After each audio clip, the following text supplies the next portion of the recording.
पाहताय, खरं तर राज्यभरात पावसाने थैमान घातलेलं आपण बघतोय।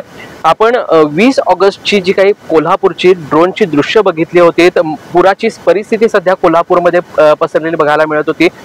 पंचगंगा नदीनं रौद्र रूप धारण केलं होतं आणि त्यामुळे सध्या कोल्हापूरकर चिंतेत असल्याचं बघायला मिळत होतं, कारण धोका पातळीकडे पंचगंगेची वाटचाल सुरू होती आणि 21 ऑगस्टच्या दुपारी 12 वाजता पंचगंगेने अखेर धोका पातळी गाठलेली आहे। 43 फुटांवर सध्या हे पंचगंगा नदी वाहतीये। त्यासाठीच आपण सध्या ही सगळी परिस्थिती बघण्यासाठी कोल्हापुरातील राजाराम बंधारा या ठिकाणी आहोत, ज्या ठिकाणी ही पंचगंगेची पाणी पातळी मोजली जाते। आपण बघू शकतोय 43 फूट इतकी पाणी पातळी या ठिकाणी दाखवते आणि हा सगळा परिसर सध्या पूर्णपणे पाण्याने वेढलेला आहे। सध्या कोल्हापूर जिल्ह्यामध्ये ही पूरस्थिती निर्माण झालेली आहे आणि शहर परिसरातील जिल्हाभरातील जे काही गावे आहेत यांना हा पुराचा फटका बसलेला आहे। जवळपास 200 गावांना हा पुराचा फटका बसलेला आहे जिल्ह्यातील। त्यामुळे या सगळ्या गावांना जोडणारे रस्ते आहेत त्या रस्त्यांवरील वाहतूक देखील वळवण्यात आलेली आहे। जिल्ह्यातील जर पूर परिस्थितीमुळे बाधित जर बंधाऱ्यांचा विचार केला तर सध्या 74 बंधारे हे जिल्ह्यातील पाण्याखाली आहेत आणि या सर्व बंधाऱ्यांवरील जी वाहतूक आहे ही प्रशासनाने बंद केलेली आहे आणि पर्यायी मार्गाने वळवण्यात आलेली आहे। खरं तर कोल्हापूर गगनबावडा हा महामार्ग बंद झाला होता आणि त्या महामार्गावरती पाणी आलं होतं, मात्र आज गुरुवारी 21 ऑगस्ट रोजी पावसाने उसंत दिल्यानंतर पंचगंगेचं पाणी थोडं या रस्त्यावरील कमी आल्यानंतर कोल्हापूर गगनबावडा महामार्ग देखील सुरू झालेला आहे। मात्र कोल्हापूर रत्नागिरी महामार्गावर 2 ठिकाणी पाणी आल्यामुळे पोलिसांनी हा महामार्ग वाहतुकीसाठी बंद केलेला आहे आणि जी वाहतूक आहे ती वडणगे फाट्यावरून वळवण्यात आलेली आहे।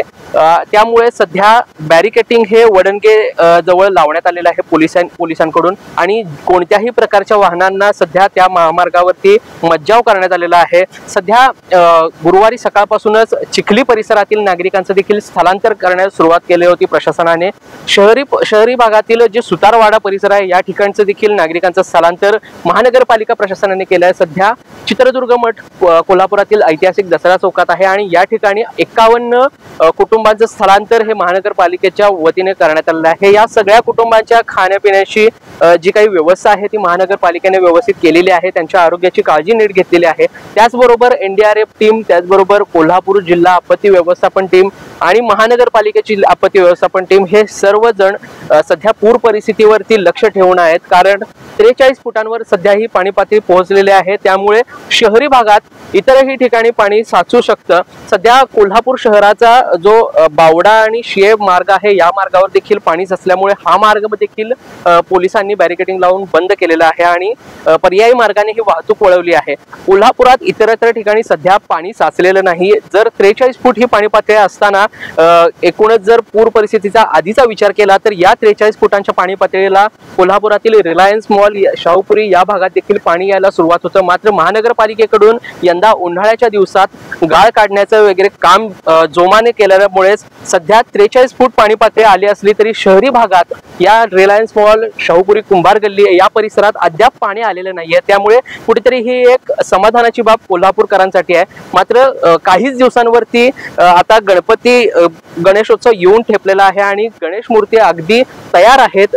मंडळांच्या असतील, घरगुती गणेशोत्सवाच्या मूर्ती असतील, या सगळ्या मूर्ती कुंभार बांधवांच्या तयार आहेत आणि त्यामुळे सध्या कुंभार बांधव देखील चिंतेत आहेत की 43 फुटांच्या वर जर पाणी पातळी गेली तर आता आपण काय करायचं आणि त्यानुसारच सध्या कुंभार बांधव हे गणेश मूर्ती सुरक्षित ठिकाणी हलवण्याच्या विचारात आहेत। त्यामुळेच महानगरपालिकेने देखील आवाहन केले की जर गरज लागली तर या कुंभार बांधवांना देखील आम्ही सहकार्य करू आणि सध्या जर राधानगरी धरणाचा विचार केला तर राधानगरी धरणाचे हे 2च दरवाजे सध्या सुरू आहेत आणि त्यामुळे राधानगरी धरणाचा देखील पाण्याचा विसर्ग आहे तो कमी झालेला आहे। एकूणच दूधगंगा धरणाचा देखील विसर्ग कमी करण्यात आलेला आहे।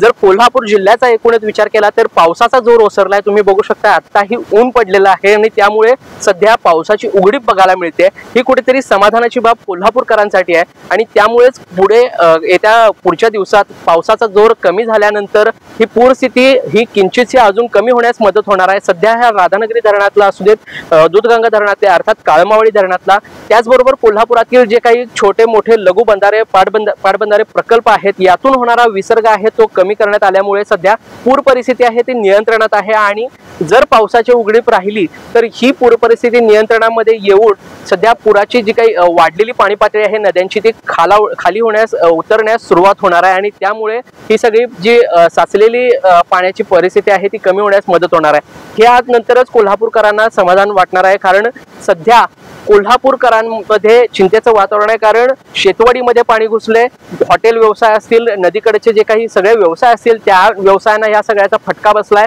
लाखोंचं नुकसान होत आहे आणि हे नुकसान भरून काढण्याचा आता सध्या काळ नाहीये, कारण येता तोंडावर गणेशोत्सव आहे, त्यानंतर सण आहेत। याच परिस्थितीमध्ये सध्या हे नुकसान भरपाई सरकार कधी देईल याची पण शक्यता शेतकऱ्यांमध्ये असू दे नागरिकांमध्ये सतावत आहे, त्यामुळे सध्या कोल्हापूरकर चिंतेत आहेत। या सगळ्या परिस्थितीबाबत तुम्हाला काय वाटते, तुमच्या भागातली नेमकी पावसाची परिस्थिती काय आहे हे देखील आम्हाला कमेंट बॉक्समध्ये कमेंट करून नक्की सांगा। तोपर्यंत मी इथेच थांबतो। महाराष्ट्र